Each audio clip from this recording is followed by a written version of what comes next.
한 돈에 90만 원. 뉴스에서는 곧 100만 원 시대가 온다고 합니다. 저는 종로에서 30년 넘게 금은방을 운영해 왔습니다. 평범하게 살아왔어요. 그런데 요즘은 잠을 이루지 못합니다. 새벽 3시 또 잠에서 깼습니다. 조용히 거실로 나와 소파에 앉았습니다. 창밖 종로 빌딩들 사이로 가로등 불빛이 흔들리고 있었어요. 30년을 지켜온 이 거리가 낯설게 느껴졌습니다. 핸드폰을 켰어요. 뉴스 알림이 떠 있었습니다. 금값 사상 최고치 한돈 90만 원 돌파. 웃음이 나왔어요. 쓴 웃음이었습니다. 금값이 오르면 우리도 잘 될 줄 알았습니다. 진열장 가득한 황금, 그게 곧 우리의 미래라고 믿었죠. 하지만 틀렸습니다. 금값이 치솟을수록 저희는 조용히 무너지고 있었어요. 저는 지금 숨이 막힙니다. 진열장 가득한 금을 보면서도 내일 당장 월세를 낼 돈이 없거든요. 도대체 무슨 일이 있었던 걸까요? 그리고 종로에서 30년을 버텨온 금은방 사장이 왜 갑자기 가게 문을 닫아야만 했을까요? 한순간에 모든 것을 잃은 67 금은방 사장의 고백. 저처럼 노후를 잃고 싶지 않으시다면 구독과 좋아요 누르고 오늘의 제 이야기를 끝까지 들어주세요. 모든 비극이 시작된 30년 전 그 봄날로 돌아가 보겠습니다. 종로에서 금은방을 시작한 건 36살 때였습니다. 아내와 둘이서 작은 가게 하나 얻어서 문을 열었어요. 첫날 손님이 5명 왔던 게 기억납니다. 결혼 예물 고르러 온 젊은 커플이었는데 제가 직접 디자인한 반지를 골랐거든요. 그 커플이 웃으며 나가는 뒷모습을 보면서 아내 손을 꽉 잡았어요. 우리도 잘할 수 있을 것 같다고 말했습니다. 10년이 지났습니다. 가게는 제법 자리를 잡았어요. 단골 손님들이 생겼고 소문을 듣고 찾아오는 분들도 늘었습니다. 환갑 금반지 맞추러 오시는 어르신들, 돌잔치 돌반지 주문하시는 젊은 부부들, 모두가 행복한 얼굴로 제 가게를 나섰어요. 그때가 좋았습니다. 진짜 좋았어요. 가게 앞을 지나가는 사람들이 유리창 너머로 진열된 금 장신구들을 구경했습니다. 어떤 날은 줄을 서서 기다리는 손님들도 있었어요. 아내가 계산대에서 바쁘게 포장을 하면 저는 진열장 앞에서 손님들께 제품을 설명했습니다. 하루가 어떻게 가는지 몰랐어요. 저녁에 셔터를 내리고 하루 매출을 정리할 때면 아내와 마주보며 웃곤 했습니다. 오늘도 수고했다고 서로에게 말했어요. 그렇게 또 10년이 흘렀습니다. 아들이 대학을 졸업하고 IT 회사에 취직했어요. 딸도 결혼해서 손주를 낳았습니다. 제 인생에서 가장 평화로운 시기였어요. 가게도 안정적이었고 빚도 없었습니다. 노후 준비도 착실하게 하고 있었어요. 연금보험도 들었고 적금도 꾸준히 넣었습니다. 65에는 가게를 정리하고 아내와 함께 여행이라도 다니려고 계획했어요. 하지만 세상은 제 계획대로 흘러가지 않았습니다. 작년 봄부터였어요. 손님이 조금씩 줄어들기 시작했습니다. 처음에는 계절적인 현상이라고 생각했어요. 봄에는 원래 장신구 수요가 적으니까요. 여름이 되면 나아질 거라고 믿었습니다. 하지만 여름이 와도 상황은 나아지지 않았어요. 오히려 더 나빠졌습니다. 가을이 되자 매출이 눈에 띄게 떨어졌어요. 작년 같은 기간에 비해 30% 정도 줄었습니다. 장부를 보면서 한숨이 나왔어요. 이러다가 적자가 나는 거 아닌가 싶었습니다. 아내에게 말했어요. 요즘 장사가 안 된다고요? 아내가 걱정스러운 표정으로 물었습니다. 많이 안 좋냐고요? 고개를 끄덕였어요. 작년보다 30% 이상 줄었다고 말했습니다. 아내 얼굴이 어두워졌어요. 그래도 괜찮을 거라며 경기가 안 좋으면 원래 이런 거라고 말했습니다. 조금만 지나면 나아질 거라고요. 저도 그렇게 믿고 싶었습니다. 하지만 마음 한편에는 불안이 자리 잡고 있었어요. 이게 정말 일시적인 현상일까? 아니면 뭔가 근본적으로 변하고 있는 걸까? 겨울이 왔습니다. 뉴스에서 금값이 오르기 시작했다는 소식이 나왔어요. 국제 정세가 불안하니까 안전자산인 금으로 돈이 몰린다는 거였습니다. 아내가 물었어요.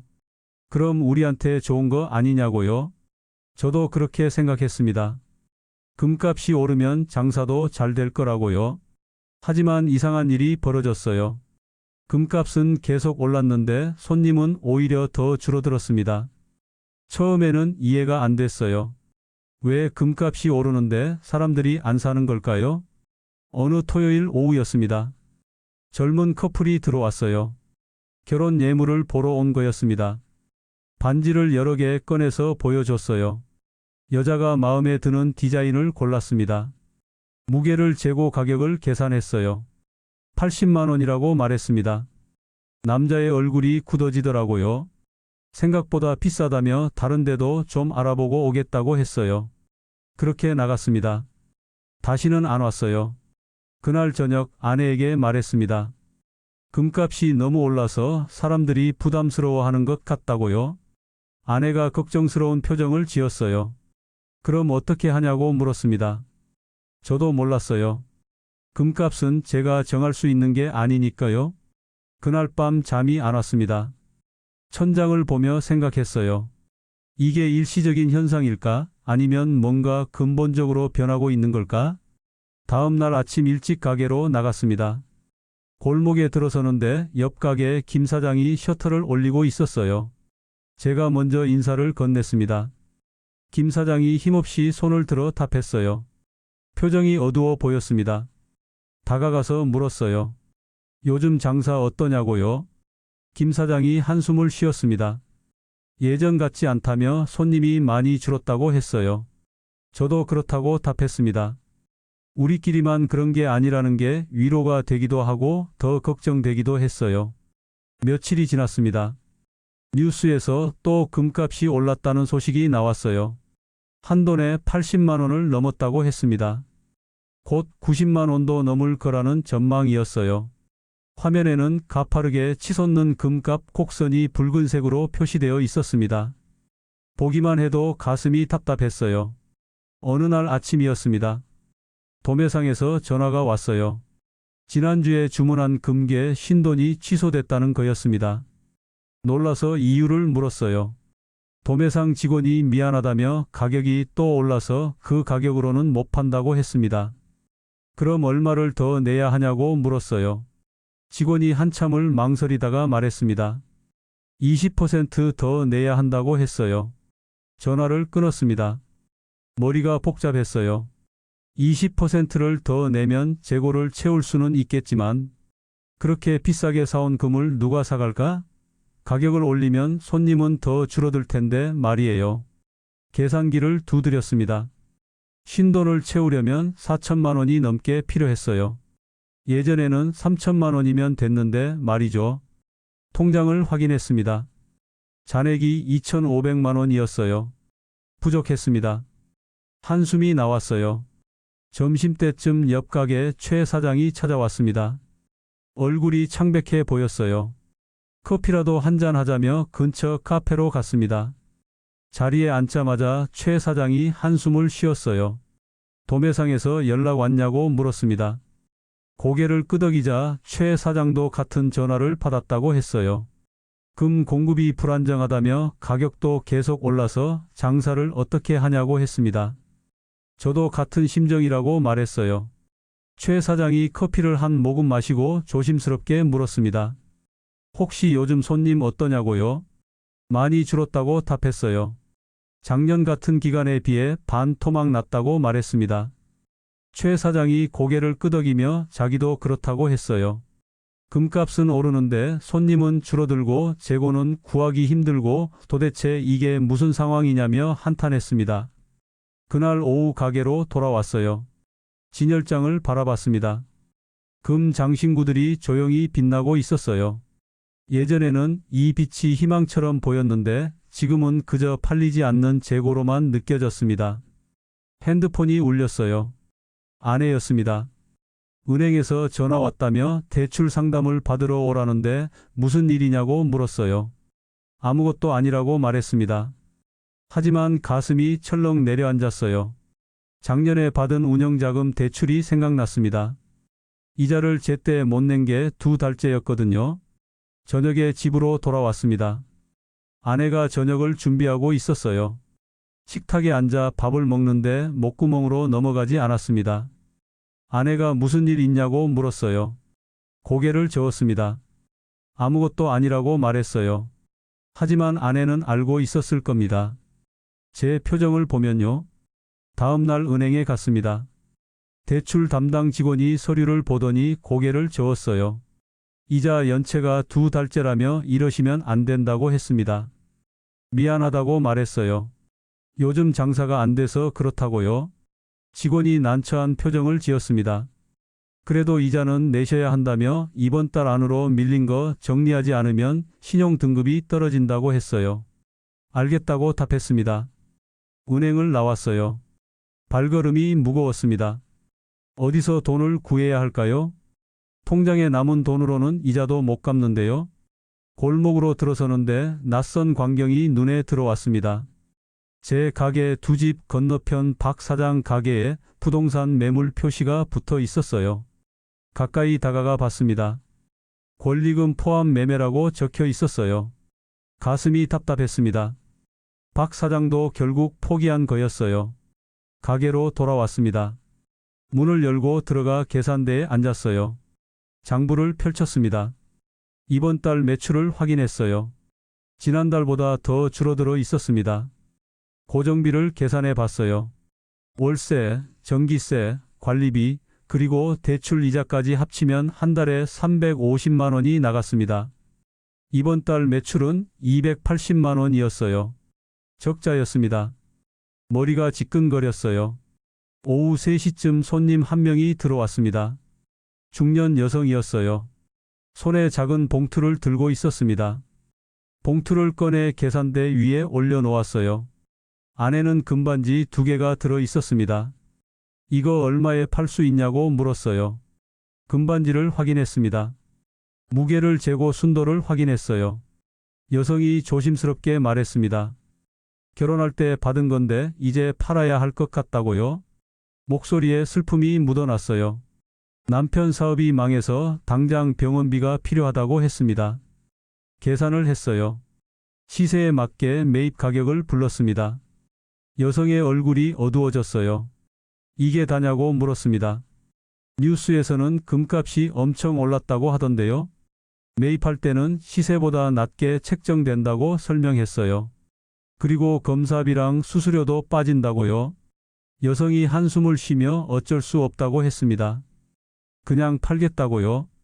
현금을 꺼내 건넸습니다. 여성이 돈을 받아들고 한참을 바라봤어요. 그러다 조용히 나갔습니다. 뒷모습이 쓸쓸해 보였어요. 방금 산 금반지를 바라봤습니다. 누군가의 소중한 추억이었을 물건이었어요. 이제는 그저 무게와 순도로만 평가되는 상품이 되어버렸습니다. 문득 생각했어요. 나도 저 여자처럼 무언가를 포기해야 하는 시간이 오는 걸까? 오후 내내 손님은 오지 않았습니다. 진열장을 닦으며 시간을 보냈어요. 창밖으로 사람들이 지나갔습니다.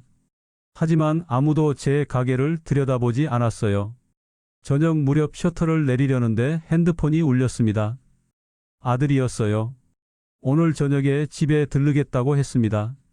뭔가 이야기할 게 있다고요? 가슴이 철렁 내려앉았어요. 무슨 이야기일까요?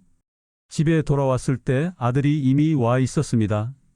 거실 소파에 앉아 핸드폰을 보고 있었어요. 제가 들어서자 고개를 들었습니다. 아빠 왔냐며 일어섰어요.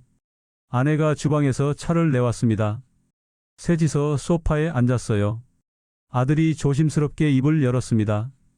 아빠 요즘 가게 어떠냐고 물었어요. 괜찮다고 답했습니다. 하지만 목소리에 힘이 없었어요. 아들이 고개를 저었습니다. 엄마한테 들었다며 장사가 안 된다고 하던데요? 아내를 쳐다봤어요. 아내가 미안하다는 표정을 지었습니다. 아들이 계속 말했어요. 자기가 좀 알아봤는데 지금 금은방 업계가 정말 힘들다고 하더래요. 금값은 오르는데 정작 가게들은 망하고 있다고요? 안다고 말했습니다. 저도 체감하고 있다고 했어요. 아들이 한참을 망설이다가 물었어요. 아빠 혹시 가게 정리하는 거 생각해 보셨어요? 벌떡 일어섰습니다. 화가 났어요. 내가 뭘 안다고 그러냐며 소리쳤습니다. 30년을 해온 일이라고 말했어요. 아들이 놀라 물러섰어요. 아내가 제 팔을 잡으며 진정하라고 했습니다. 아들이 우리 걱정해서 하는 말이라고요? 다시 소파에 앉았습니다. 가슴이 뛰었어요. 아들이 조용히 말했습니다. 자기도 아빠가 30년 동안 얼마나 고생하셨는지 안다고요? 하지만 지금은 시대가 바뀌었다며 사람들이 이제 금은방에서 금을 안 산다고 했어요. 무슨 소리냐고 물었습니다. 아들이 핸드폰을 꺼냈어요. 화면을 보여주며 설명했습니다. KRX 금시장이라는 게 있다고요? 거기서 금을 사고 팔 수 있는데 수수료도 싸고 세금도 안 나온다고 했어요. 자기 친구들 보면 금 투자하는 애들 많은데 다 여기서 한다고 했습니다. 눈살을 찌푸렸어요. 그런 게 있는 줄은 알았지만 자세히는 몰랐습니다. 아들이 계속 설명했어요. 실물 금을 사면 부가세 10%에 세공비까지 더해지니까 처음부터 20% 손해를 보고 시작하는 거라고요. 하지만 KRX 금시장은 세금도 없고 수수료도 0.3% 정도밖에 안 된다고 했습니다. 그러니까 투자 목적이면 금은방에서 살 이유가 없다는 거였어요. 가슴이 답답했습니다. 그럼 우리 같은 사람들은 어떻게 하냐고 물었어요. 아들이 조심스럽게 말했습니다. 솔직히 말하면 이제 오프라인 금은방은 힘들 것 같다고 했어요. 구조적으로 경쟁이 안 된다고 했습니다. 아내가 그럼 우리는 어떻게 해야 하냐고 물었어요. 아들이 한숨을 쉬었습니다. 자기 생각에는 지금이라도 정리하는 게 나을 것 같다고 했어요. 손해가 더 커지기 전에요. 거실이 조용해졌습니다. 시계 초침 소리만 들렸어요. 한참을 말없이 앉아 있다가 입을 열었습니다. 생각해 보겠다고 말했어요. 아들이 고개를 끄덕였습니다. 천천히 생각하시라며 자기는 그냥 걱정되어서 한 말이라고 했어요. 아들이 돌아갔습니다. 아내와 둘이 남았어요. 아내가 조용히 말했습니다. 아들 말도 일리가 있는 것 같다고요? 우리 나이가 이제 67인데 언제까지 버틸 수 있겠냐고 물었어요. 대답하지 못했습니다. 그날 밤 잠을 이룰 수 없었습니다. 천장을 바라보며 생각했어요. 정말로 가게를 정리해야 하는 걸까요? 30년을 바친 일을 이렇게 끝내야 하는 걸까요? 다음 날 아침 일찍 가게로 나갔습니다. 골목에 들어서는데 옆 가게 김 사장이 보였어요. 셔터를 올리고 있었습니다. 다가가 인사를 건넸어요. 김 사장이 힘없이 손을 들었습니다. 표정이 어두워 보였어요. 커피나 한잔 하자고 했습니다. 근처 다방으로 갔어요. 자리에 앉아 커피를 주문했습니다. 김 사장이 한숨을 쉬며 말했어요. 어제 집사람이랑 의논했다고요? 가게 정리하기로 했다고 했습니다. 진심이냐고 놀라서 물었어요. 고개를 끄덕였습니다. 이번 달 말까지만 하려고 한다며 재고 정리하고 나면 셔터 내릴 거라고 했어요. 30년 넘게 했는데 이렇게 끝나는구나 싶어서 허무하다고 말했습니다. 김 사장의 눈가가 붉어졌어요. 어떤 말도 할 수 없었습니다. 김 사장이 제 어깨를 두드리며 말했어요. 저도 잘 생각해 보라고요. 무리하게 버티다가 빚만 늘어나는 것보다 때를 아는 게 나을 수도 있다고 했습니다. 다방을 나왔습니다. 골목을 걸어 가게로 돌아왔어요. 문을 열고 들어서는데 핸드폰이 울렸습니다. 모르는 번호였어요. 전화를 받았습니다. 남자 목소리가 들렸어요. 이사장님이냐며 자기는 정 과장이라고 했습니다. 금융 컨설팅 회사에서 일한다며 좋은 투자 상품을 소개해 드리려고 한다고 말했어요. 관심 없다고 답했습니다. 남자가 웃으며 아직 말도 안 들어보셨다고 했어요. 이건 정말 특별한 기회라며 금광 투자라고 했습니다. 전화를 끊었습니다. 하지만 마음 한편이 흔들렸어요. 월 30% 수익이라는 말이 귓가에 맴돌았습니다. 며칠이 지났습니다. 상황은 나아지지 않았어요. 오히려 더 나빠졌습니다. 손님은 거의 오지 않았고 통장 잔액은 계속 줄어들었어요. 어느 목요일 오후였습니다. 낯선 남자가 가게로 들어왔어요. 정장을 입은 40대 남자였습니다. 가방을 들고 있었어요. 인사하자 남자가 미소를 지으며 물었습니다. 잠깐 시간 괜찮냐고 했습니다. 고개를 끄덕이자 명함을 건넸어요. 명함에는 금융 컨설팅이라는 회사 이름이 적혀 있었습니다. 자기는 김 대리라고 하며 요즘 금은방 업계가 어렵다는 이야기를 들었다고 했어요. 경계하며 무슨 일로 왔냐고 물었습니다. 남자가 의자를 끌어당겨 앉으며 말했어요. 사장님 같은 분들을 도와드리려고 왔다고 했습니다. 금값이 이렇게 오르는데 힘드시다며 자기네가 좋은 투자 상품을 소개해 드린다고 말했어요. 손을 저으며 투자는 관심 없다고 했습니다. 남자가 웃으며 아직 말도 안 들어보셨다고 했어요. 이건 정말 특별한 기회라며 금광 투자라고 했습니다. 눈살을 찌푸렸어요. 남자가 계속 말했습니다. 아프리카에 있는 금광인데 자기네 회사가 독점 계약을 맺었다고 했어요. 투자하시면 월 30% 수익을 보장해 드린다고 말했습니다. 냉정하게 그런 수익률이 가능할 리 없다며 나가달라고 했어요. 남자가 당황하지 않고 물었습니다. 지금 이대로 가다간 가게 문 닫으실 거 아니냐고 했어요. 이건 마지막 기회일 수도 있다고 말했습니다. 화를 내며 나가라고 했어요. 남자가 아쉬운 표정을 지으며 일어섰습니다. 명함을 한 장 더 꺼내 계산대에 놓으며 말했어요. 마음이 바뀌시면 언제든 연락 달라고 했습니다. 남자가 나갔어요. 명함을 집어 들었습니다. 쓰레기통에 버리려다가 멈췄어요. 왠지 모를 유혹이 느껴졌습니다. 월 30%라는 숫자가 머릿속에서 맴돌았어요. 하지만 곧 정신을 차렸습니다. 사기라는 걸 알았어요. 명함을 찢어서 버렸습니다. 그날 저녁 집에 돌아왔습니다. 아내가 식탁에 밥을 차려 놓았어요. 마주 앉아 저녁을 먹었습니다. 아내가 조심스럽게 물었어요. 오늘 은행에서 또 전화 왔다고 했습니다. 이자 내라는 전화였어요. 숟가락을 내려놓았습니다. 아내가 우리 통장에 얼마 남았냐고 물었어요. 확인해 보니 180만 원이었습니다. 이번 달 월세 내고 나면 50만 원밖에 안 남는다고 말했어요. 아내 얼굴이 창백해졌습니다. 그럼 대출 이자는 어떻게 내냐고 물었어요. 대답하지 못했습니다. 저도 모르겠어요. 아내가 한참을 망설이다가 말했습니다. 우리 예금 좀 깨야 할 것 같다고 했어요. 노후 자금으로 모아둔 적금 말이에요. 고개를 저었습니다. 그건 안 된다고 말했어요. 그건 우리 노후 대비용이라고 했습니다. 아내가 목소리를 높였어요. 지금 당장 이자도 못 갚는데 무슨 노후냐고 했습니다. 현실을 봐야 한다고 말했어요. 벌떡 일어섰습니다. 화가 났어요. 하지만 아내 말이 틀리지 않다는 걸 알았습니다. 거실로 나가 소파에 앉았어요. 텔레비전을 켰습니다. 뉴스가 나오고 있었어요. 또 금값 이야기였습니다. 앵커가 말했어요.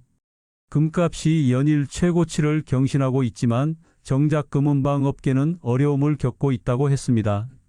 재고 확보의 어려움과 소비 위축으로 폐업이 잇따르고 있다고 전했어요. 화면이 바뀌었습니다. 종로 귀금속 거리가 나왔어요. 셔터가 내려진 가게들이 보였습니다. 제 가게도 언젠가 저렇게 될까봐 두려웠어요. 그날 밤 잠을 이룰 수 없었습니다. 새벽 2시쯤 됐을까요? 조용히 일어나 거실로 나왔어요. 창밖을 바라봤습니다. 종로 빌딩들 사이로 가로등 불빛이 흔들리고 있었어요. 문득 10년 전이 생각났습니다. 그때는 좋았어요. 가게 앞에 손님들이 줄을 서기도 했습니다. 결혼 예물을 고르러 온 젊은 커플들, 환갑 금반지를 맞추러 온 어르신들, 모두가 웃으며 제 가게를 나섰어요. 그때는 이런 날이 올 줄 몰랐습니다. 핸드폰을 집어 들었어요. 금은방 사장들의 단체 채팅방을 확인했습니다. 새벽인데도 메시지들이 올라와 있었어요. 누군가 도매상에서 금 공급을 끊었다고 했습니다. 가격 변동이 너무 심해서 위험하다는 이유였어요. 다른 사람은 어제 주문한 금괴가 오늘 아침에 취소됐다고 답했습니다. 가격이 하루 사이에 또 올라서 그 가격으로는 못 판다는 것이었어요. 메시지들을 읽는 동안 손이 떨렸습니다.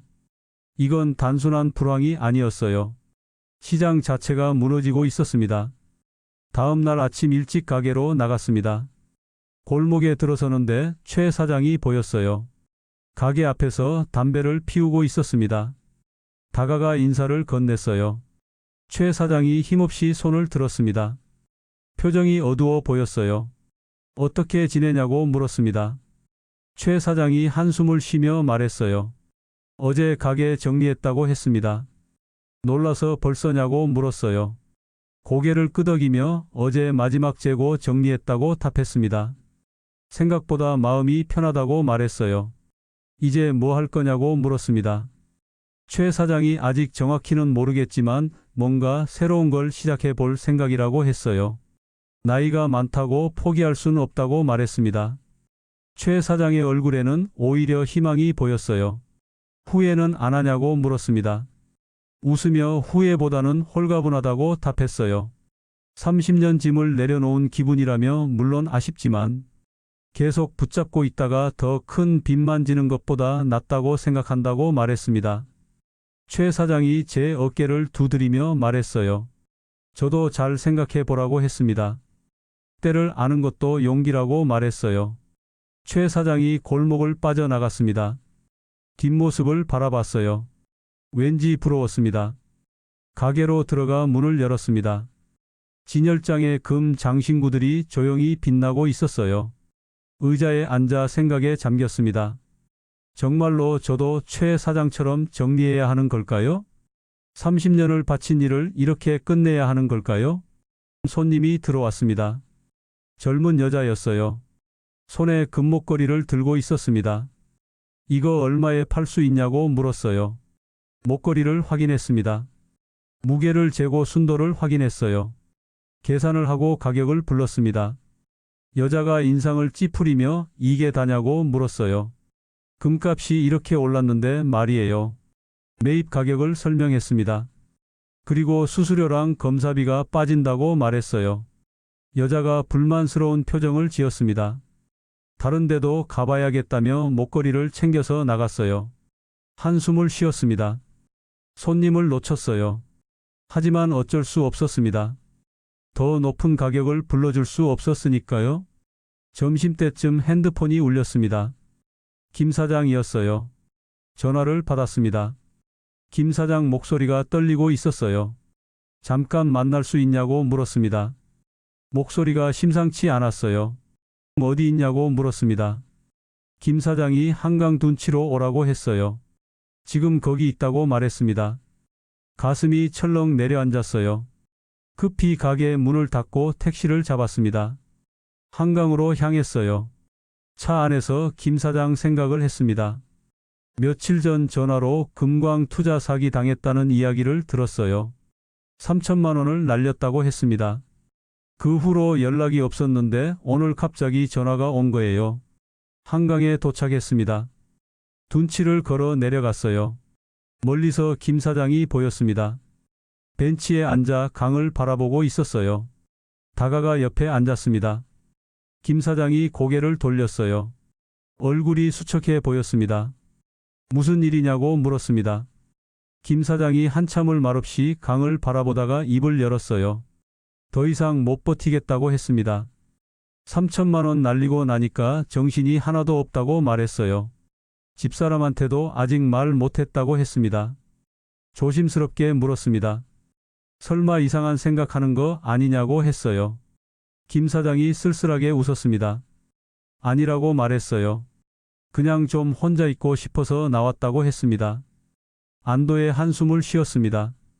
김 사장이 계속 말했어요. 30년을 해온 일이 이렇게 끝나는구나 싶다고 했습니다. 금값은 오르는데 우리는 망하고 있다며 아이러니하다고 말했어요. 손을 뻗어 김 사장 어깨를 두드렸습니다. 힘들어도 이겨내야 한다고 말했어요. 우리 나이가 이제 60 중반인데 아직 할 수 있는 일이 많다고 했습니다. 김 사장이 고개를 끄덕였습니다. 알아요. 그냥 오늘 하루만 좀 쉬고 싶어요. 한참을 함께 앉아 있었습니다. 강물이 흘러가는 소리만 들렸어요. 해가 서쪽으로 기울고 있었습니다. 김 사장이 일어서며 말했어요. 이제 집에 가봐야겠다고 했습니다. 집사람한테 말해야 한다고 했어요. 함께 일어섰습니다. 택시를 잡아 김 사장을 먼저 태워 보냈어요. 창문 너머로 손을 흔들었습니다. 택시가 멀어져 갔어요. 혼자 남았습니다. 강물을 바라봤어요. 물은 쉬지 않고 흘러가고 있었습니다. 제 인생도 저 물처럼 흘러가고 있다는 생각이 들었어요. 멈출 수 없는 흐름이었습니다. 저녁 때 집으로 돌아왔습니다. 아내가 거실에 앉아 있었어요. 제가 들어서자 고개를 들었습니다. 어디 갔다 왔냐고 물었어요. 김 사장 만나고 왔다고 답했습니다. 아내가 걱정스러운 표정을 지었어요. 김 사장 괜찮냐고 물었습니다. 고개를 끄덕였어요. 괜찮을 거라고 말했습니다. 하지만 확신은 없었어요. 아내가 조심스럽게 말했습니다. 오늘 은행에서 또 전화 왔다고 했어요. 이자 연체 3개월째라며 이번 주 안으로 안 내면 법적 조치를 취하겠다고 했습니다. 머리가 띵했어요. 소파에 주저앉았습니다. 아내가 옆에 앉으며 말했어요. 우리 이제 정말 결정해야 할 것 같다고 했습니다. 뭘 결정하냐고 물었습니다. 아내가 조용히 대답했어요. 가게 정리하는 거라고 말했습니다. 고개를 저었습니다. 아직은 아니라고 말했어요. 조금만 더 버텨보자고 했습니다. 아내가 한숨을 쉬었어요. 언제까지 버틸 거냐고 물었습니다. 빚만 늘어나고 있다고 말했어요. 답답해하며 말했습니다. 저도 안다고 했어요. 하지만 지금 포기하면 30년이 다 허사가 된다고 말했습니다. 아내가 목소리를 높였어요. 그래서 우리 노후까지 망가뜨릴 거냐며 우리 연금으로는 빚도 못 갚는다고 말했습니다. 벌떡 일어섰습니다. 화가 났어요. 하지만 아내 말이 틀리지 않다는 걸 알았습니다. 창밖을 바라봤어요. 밤이었습니다. 가로등 불빛만이 외롭게 빛나고 있었어요. 다음 날 아침 은행에 갔습니다. 대출 상담을 받기 위해서였어요. 창구 직원이 서류를 검토하더니 고개를 저었습니다. 추가 대출은 어려울 것 같다며 이미 신용도가 많이 떨어져 있다고 말했어요. 다급하게 물었습니다. 조금만이라도 가능하지 않냐고 했어요. 직원이 미안한 표정을 지으며 말했습니다. 죄송하다고 했어요. 본사 심사 기준상 불가능하다고 말했습니다. 은행을 나왔습니다. 발걸음이 무거웠어요. 거리를 걸었습니다. 사람들이 바쁘게 오가고 있었어요. 모두 자기 일에 바쁜 사람들이었습니다. 하지만 저는 갈 곳을 잃은 것 같았어요. 종로로 돌아왔습니다. 골목에 들어서는데 낯선 광경이 눈에 들어왔어요. 제 가게 바로 옆 박 사장 가게 앞에 사람들이 모여 있었습니다. 가까이 다가갔어요. 철거업체 직원들이었습니다. 가게 안에 물건들을 옮기고 있었어요. 박 사장이 한쪽에 서서 지켜보고 있었습니다. 얼굴이 창백했어요. 다가가 물었습니다. 무슨 일이냐고 했어요. 박 사장이 쓸쓸하게 웃으며 말했습니다. 월세를 못 내서 쫓겨나는 거라고 했어요. 임대인이 어제 통보했다고 말했습니다. 가슴이 철렁 내려앉았어요. 박 사장이 30년을 여기서 장사했는데 이렇게 끝나는구나 싶다고 말했습니다. 목소리가 떨렸어요. 어떤 말도 할 수 없었습니다. 박 사장이 제 어깨를 두드렸어요. 저도 조심하라고 했습니다. 이런 일이 남의 일이 아니라고 말했어요. 박 사장이 골목을 빠져나갔습니다. 뒷모습이 너무 초라해 보였어요. 가게로 돌아왔습니다. 문을 열고 들어서는데 다리에 힘이 풀렸습니다. 의자에 주저앉았어요. 제 가게도 언젠가 저렇게 되는 걸까요? 오후에 핸드폰이 울렸습니다. 아들이었어요. 전화를 받았습니다. 아들이 급하게 물었어요. 아빠 지금 어디냐고 했습니다. 가게에 있다고 답했어요. 아들이 말했습니다. 지금 가겠다고 했어요. 중요한 이야기가 있다고 말했습니다. 전화를 끊었습니다. 불안했어요. 무슨 일일까요? 1시간쯤 지나서 아들이 가게로 들어왔습니다. 얼굴에 땀이 맺혀 있었어요. 급하게 온 모양이었습니다. 의자를 끌어당겨 앉으며 말했어요. 아빠 큰일 났다고 했습니다. 놀라서 무슨 일이냐고 물었어요. 아들이 핸드폰을 꺼냈습니다. 화면을 보여주며 설명했어요. 회사에서 점심 먹다가 우연히 뉴스를 봤다고 했습니다. 종로 금은방 거리가 나왔다며 대규모 폐업이 예상된다고 했어요. 금값 급등으로 재고 확보가 어려워지고 온라인 금 거래 증가로 오프라인 매장들이 버티기 힘들다는 내용이었습니다. 전문가가 나와서 말했다고 해요. 앞으로 6개월 안에 종로 금은방의 절반 이상이 문을 닫을 거라고 했습니다. 핸드폰을 내려놓았어요. 손이 떨렸습니다. 아들이 조심스럽게 말했어요. 아빠 이제 정말 결정해야 한다고 했습니다. 더 늦기 전에 정리하는 게 좋을 것 같다고 말했어요. 고개를 숙였습니다. 아들 말이 맞다는 걸 알았어요. 하지만 인정하고 싶지 않았습니다. 아들이 계속 말했어요. 자기가 알아봤는데 지금 가게를 정리하면 재고 금을 팔아서 빚을 어느 정도 갚을 수 있다고 했습니다. 하지만 더 늦어지면 금값이 떨어질 수도 있고 그때는 빚만 남을 거라고 말했어요. 그리고 아빠 나이가 이제 67인데 새로운 일을 시작하려면 지금이라도 빨라야 한다고 했습니다. 눈물이 날 것 같았어요. 하지만 참았습니다. 아들 앞에서 울 수는 없었으니까요. 조용히 말했습니다. 생각해 보겠다고 했어요. 아들이 고개를 끄덕였습니다. 너무 오래 생각하지 말라며 빨리 결정하는 게 좋을 것 같다고 말했어요. 아들이 나갔습니다. 혼자 가게에 남았어요. 진열장 속 금 장신구들을 바라봤습니다. 30년 동안 제 인생이었던 것들이었어요. 하지만 이제는 그저 무거운 짐처럼 느껴졌습니다. 저녁 무렵 셔터를 내리고 집으로 향했어요. 지하철을 탔습니다. 차 안에서 사람들을 봤어요. 젊은 직장인들이 핸드폰을 보며 무언가를 하고 있었습니다. 한 청년이 금 투자 앱을 보고 있었어요. 화면의 숫자들이 실시간으로 바뀌고 있었습니다. 청년이 친구에게 말했어요. 오늘 금값 또 올랐다며 어제 산 거 벌써 수익 났다고 했습니다. 친구가 부러워하며 자기도 해봐야겠다고 말했어요. 그 대화를 듣는 순간 깨달았습니다. 세상이 바뀌었다는 걸요. 이제는 사람들이 금은방에 오지 않습니다. 핸드폰으로 금을 사고 팔아요. 저 같은 사람은 필요 없어진 거였습니다. 집에 도착했습니다. 현관문을 열고 들어섰어요. 아내가 거실에 앉아 있었습니다. 제 얼굴을 보더니 물었어요. 무슨 일 있냐고 했습니다. 소파에 앉았습니다. 아내 옆에 앉아 한참을 말이 없었어요. 아내가 제 손을 잡았습니다. 조용히 말했습니다. 여보 가게 정리하자. 아내가 놀라 저를 쳐다봤습니다. 진심이냐고 물었어요. 고개를 끄덕였습니다. 더 이상은 못 버티겠다고 말했어요. 아들 말이 맞다며 지금 정리하지 않으면 나중에는 빚만 남을 거라고 했습니다. 아내 눈가가 붉어졌어요. 미안하다고 말했습니다. 30년을 함께 일궈온 건데 이렇게 끝나게 돼서요. 아내가 제 손을 꽉 잡았어요. 아니라고 말했습니다. 당신 잘못이 아니라며 우리 둘 다 최선을 다했다고 했어요. 그냥 시대가 바뀐 거라고 말했습니다. 눈물이 흘렀습니다. 참으려 했는데 참을 수 없었어요. 아내가 저를 안아줬습니다. 한참을 그렇게 있었어요. 일주일이 지났습니다. 가게 정리를 시작했어요. 먼저 재고 금을 정리해야 했습니다. 도매상에 연락했어요.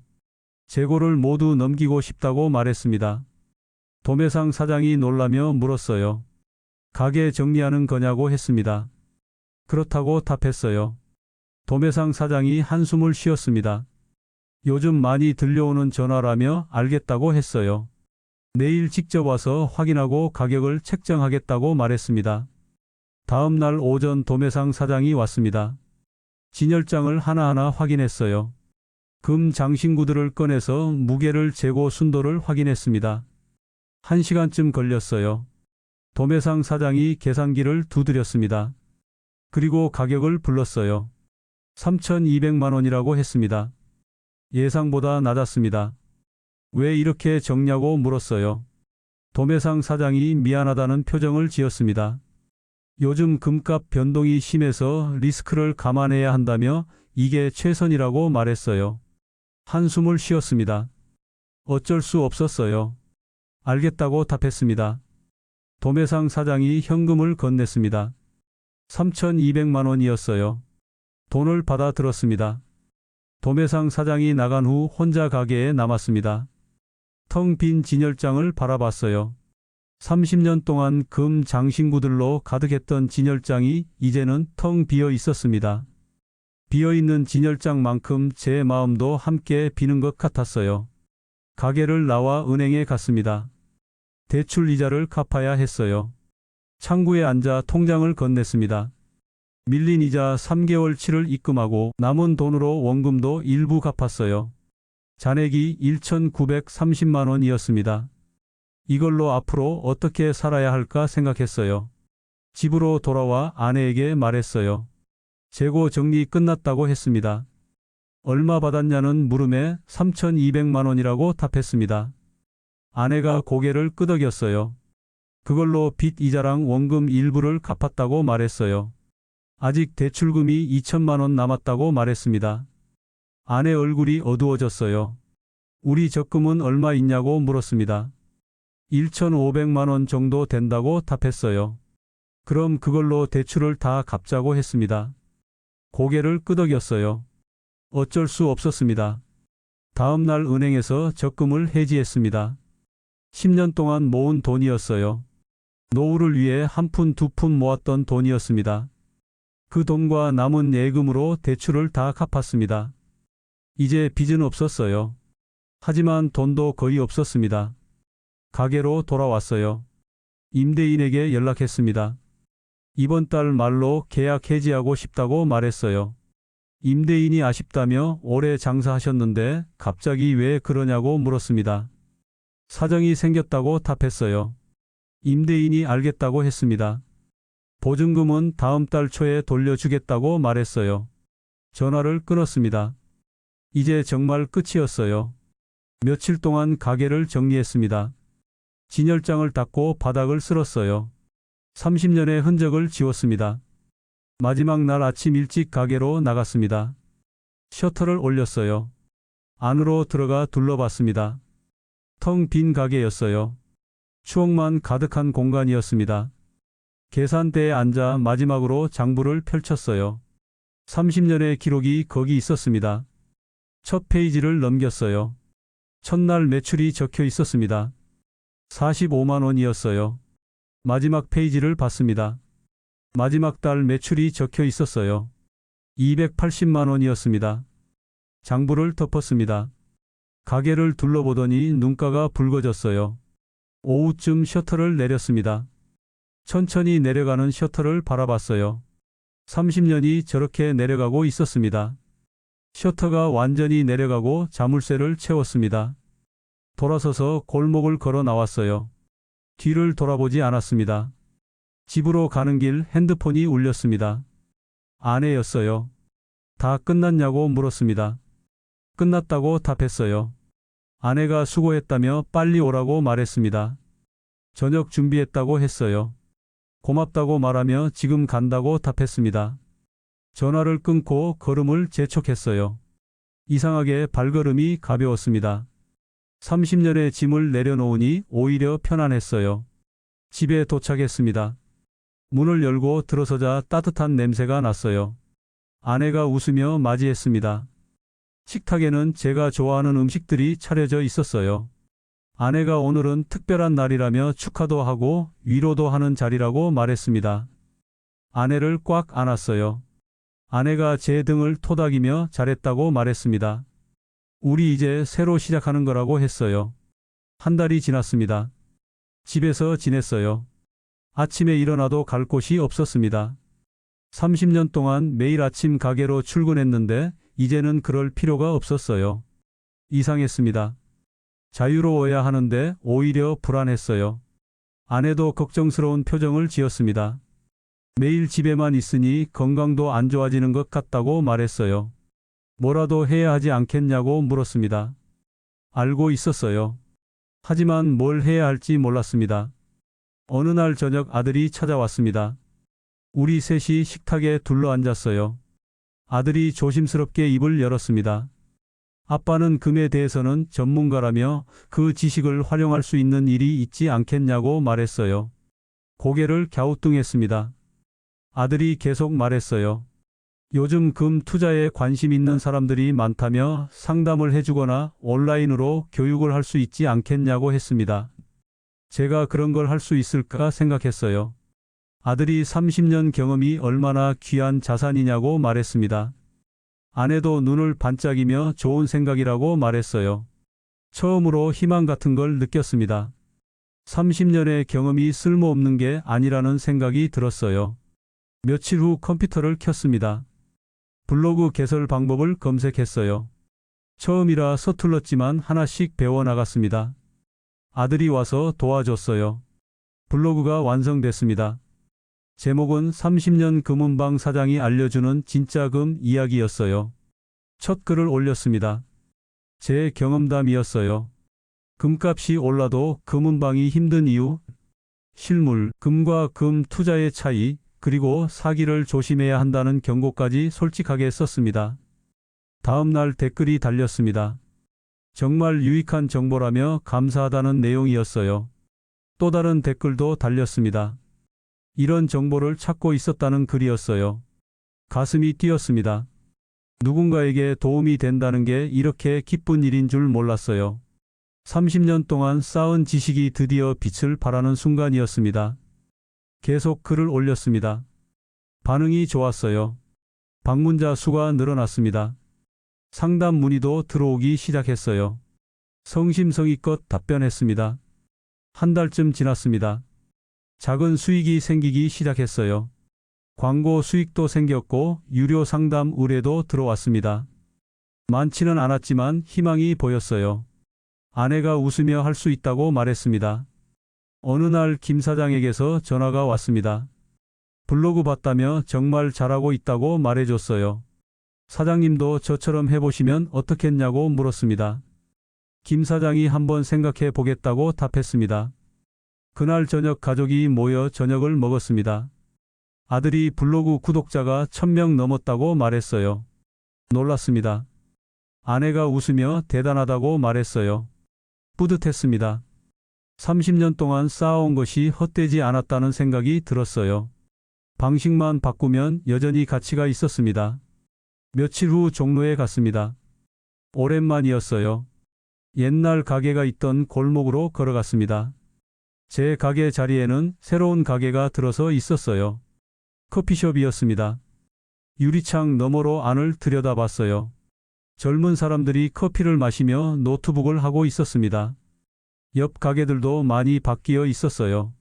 김 사장 가게는 옷가게가 됐고 최 사장 가게는 문을 닫은 채였습니다. 골목을 천천히 걸었어요. 30년을 매일 걸었던 길이었습니다. 이제는 낯선 길이 됐어요. 하지만 슬프지 않았습니다. 그냥 시대가 바뀐 거였어요. 커피숍에 들어갔습니다. 커피 한 잔을 주문했어요. 창가 자리에 앉아 밖을 바라봤습니다. 사람들이 지나갔어요. 모두 자기 길을 가고 있었습니다. 저도 이제 새로운 길을 가고 있었어요. 핸드폰을 꺼내서 금값을 검색해 봤어요. 한 돈에 95만 원이 됐습니다. 정말 100만 원 시대가 온 거였어요. 웃음이 나왔습니다. 예전 같았으면 가슴이 답답했을 텐데 이제는 그냥 숫자일 뿐이었어요. 문득 깨달았습니다. 금값이 오르는 게 중요한 게 아니었어요. 제가 어떻게 사느냐가 중요한 거였습니다. 커피를 다 마시고 일어났습니다. 가게를 나와 거리를 걸었어요. 해가 지고 있었습니다. 노을이 아름다웠어요. 집으로 향하며 생각했습니다. 내일은 또 어떤 하루가 될지 기대됐어요. 여러분께 말씀드리고 싶습니다. 금값이 오른다고 해서 모두가 행복한 건 아닙니다. 숫자에 현혹되지 마세요. 실물 금을 사는 순간 이미 20% 손해를 보고 시작한다는 걸 기억하셔야 합니다. KRX 금시장 같은 합리적인 방법도 있습니다. 하지만 무엇보다 중요한 건 욕심을 버리는 거예요. 월 30% 수익 같은 달콤한 말에 속지 마세요. 그건 사기입니다. 절박할수록 더 조심해야 합니다. 그리고 때를 아는 것도 용기입니다. 살아보니 버티는 게 항상 정답은 아니에요. 더 큰 손해를 보기 전에 정리하는 게 현명한 선택일 수 있습니다. 끝이 아니라 새로운 시작이라고 생각하세요. 세상이 변하면 우리도 변해야 해요. 새로운 시작은 언제든 가능합니다. 나이는 숫자일 뿐이에요. 중요한 건 포기하지 않는 마음입니다. 저는 30년 금은방을 접었지만 인생을 접지 않았습니다. 새로운 길을 걷고 있어요. 여러분도 할 수 있습니다. 가장 중요한 건 가족입니다. 돈보다 소중한 건 사람이에요. 혼자 끙끙 앓지 마세요. 가족과 이야기를 나누세요. 함께 해결책을 찾을 수 있습니다. 황금은 빛나지만 그 빛에 눈이 멀면 안 됩니다. 진짜 가치는 숫자가 아니라 우리 안에 있어요. 건강, 가족, 그리고 앞으로 살아갈 날들이 진짜 황금입니다. 혹시 비슷한 경험을 하고 계신 분이 있다면 댓글로 여러분의 이야기를 들려주세요. 여러분의 경험이 누군가에게는 지혜가 될 수 있습니다. 오늘의 이야기가 마음에 닿으셨다면 구독과 좋아요 누르고 은빛 인생 편지에서 더 많은 인생 사연을 만나보세요. 여러분 모두 행복하고 평안한 노후 보내시길 진심으로 바랍니다. 감사합니다.